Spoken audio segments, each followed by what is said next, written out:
El 25 de junio de 2025, en cuestión de horas, 3 instituciones financieras mexicanas quedaron prácticamente aisladas del mundo, provocando una de las crisis de confianza más dramáticas en la historia bancaria del país. Esta es la historia de cómo una acusación de lavado de dinero sacudió los cimientos del sistema financiero mexicano y cómo en solo una semana, lo que parecía ser el fin de 3 instituciones se convirtió en un complejo juego de poder entre 2 naciones. Y el día de hoy analizaremos esta compleja historia. Comenzamos.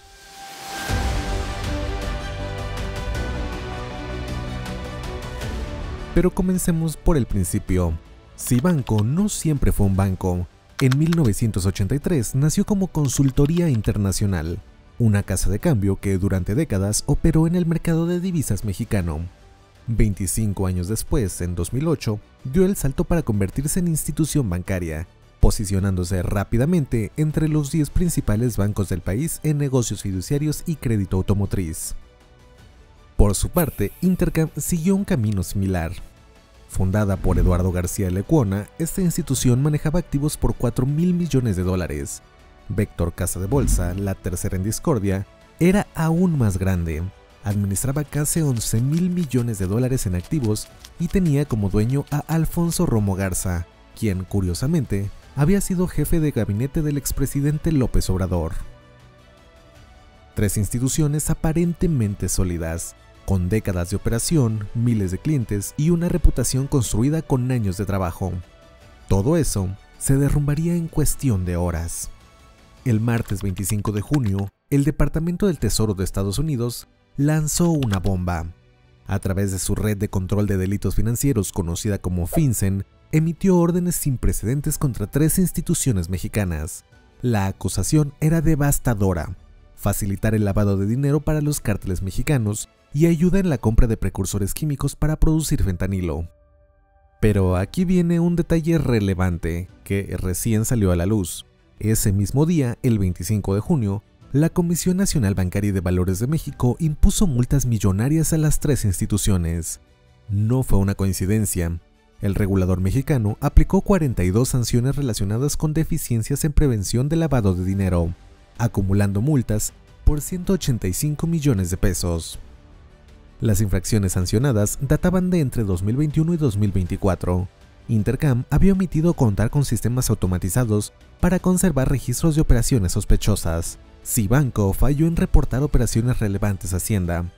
Deficiencias graves que habían pasado desapercibidas o ignoradas. Esta no era una acusación común.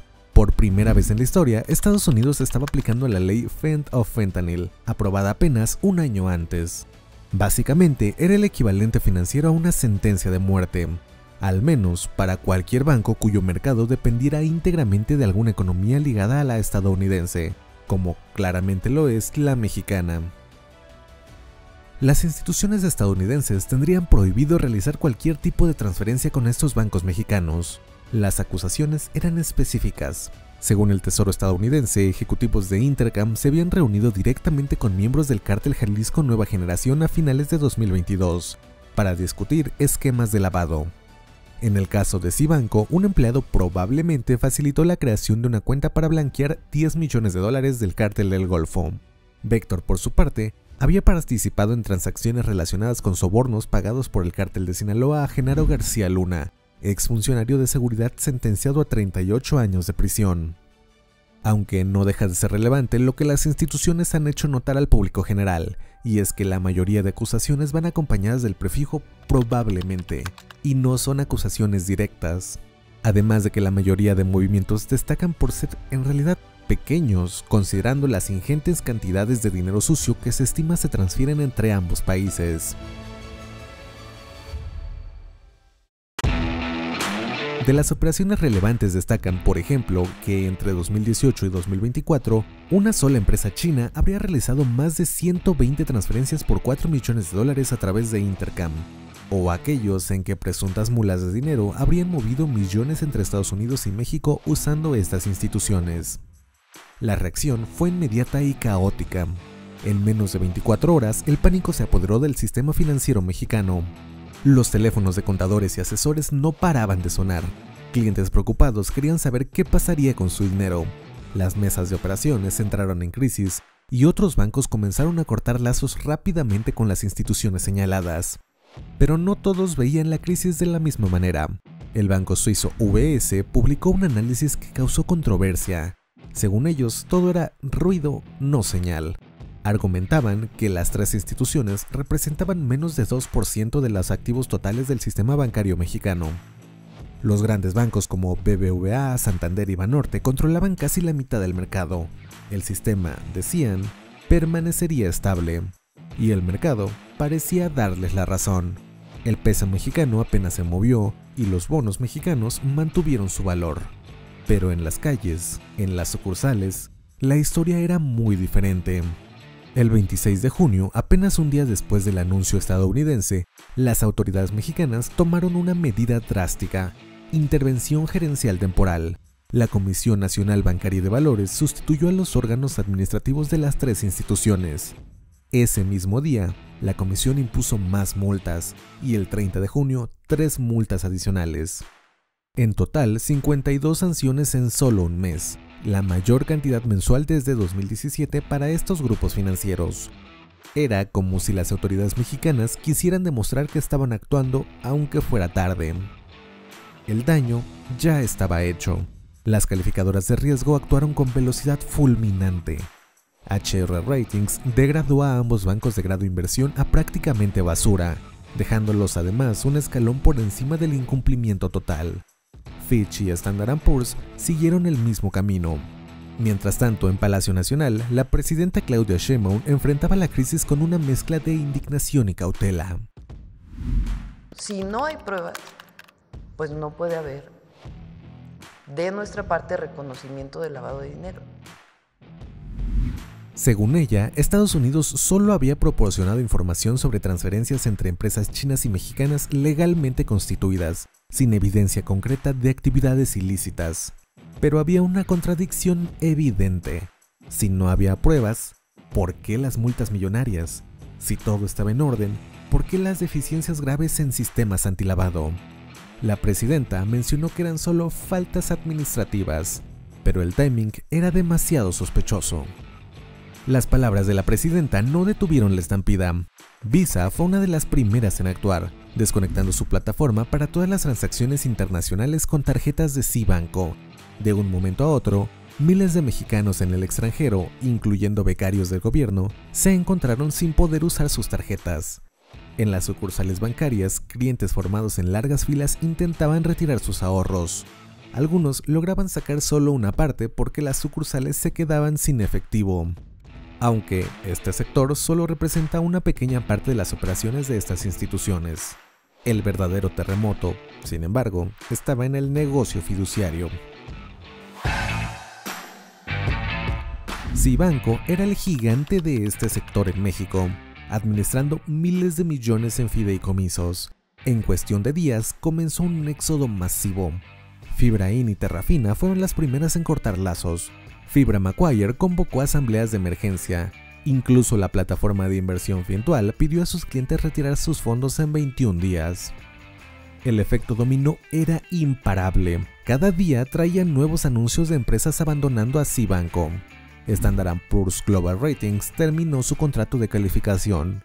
Los fideicomisos de inversiones inmobiliarias conocidos como Fibras comenzaron a buscar desesperadamente nuevos administradores. En medio del caos, el gobierno mexicano intentó una nueva maniobra. El 4 de julio, Hacienda anunció que transferiría temporalmente los fideicomisos de Cibanco e Intercam a la banca de desarrollo.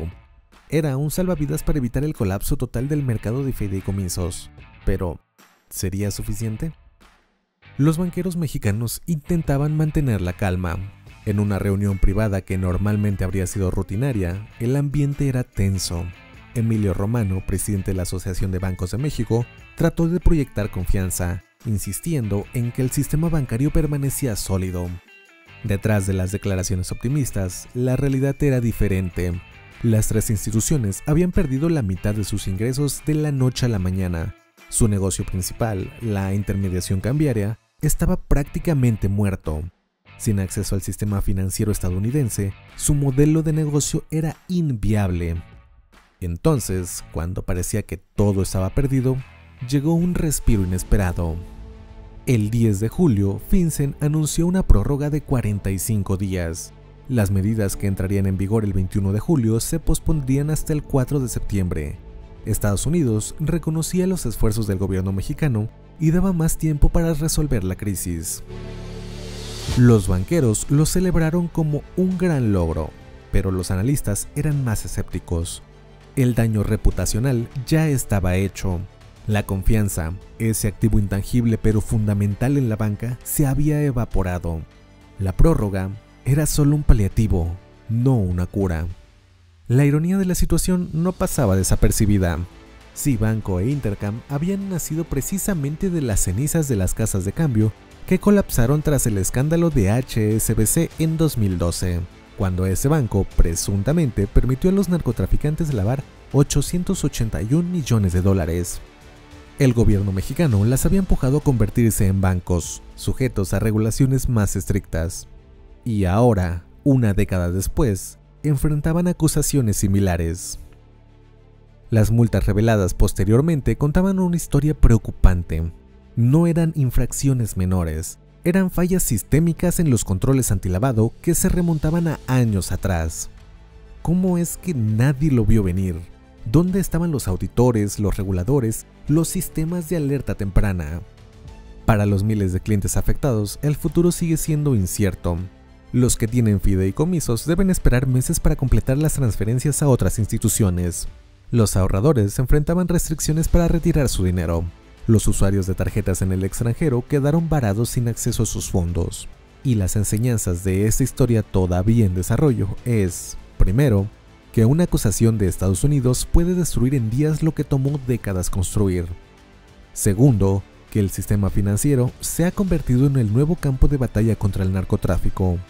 Y tercero, que las señales de alerta siempre estuvieron ahí, esperando a que alguien las tomara en serio. Pero hay una lección más profunda.